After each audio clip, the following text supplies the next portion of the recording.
अस्सलामुअलैकुम दोस्तों की हाल चाल ने तेरे होर सेहतां तबीयतां ठीक ने ते लो माशाल्लाह अल्लाह पाक ने धुप लाहड़ी है, बारिशां बंद हो गई ने ते सैलाब वर्गी आफत तो लोगों की जान छुट गई है। अल्लाह ताला ने बचा लिया, माफ़ कर दिता, बारिशां भी हो गई ने बंद।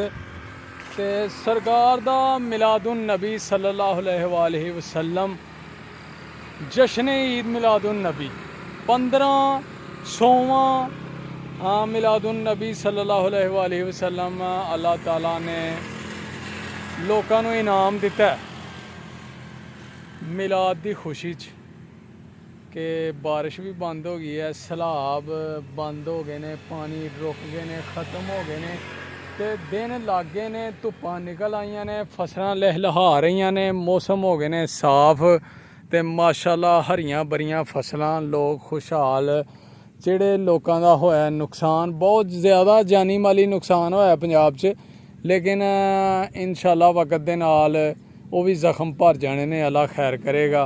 ठीक है दोस्तों, ते वेख लो माशाल्लाह बहुत साफ सुथरा मौसम हो गया।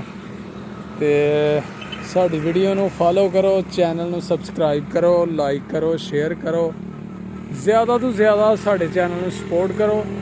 ठीक है दोस्तों, फिर मिलांगे इंशाल्लाह एक नवी वीडियो दे नाल। ओके, अल्लाह हाफिज़।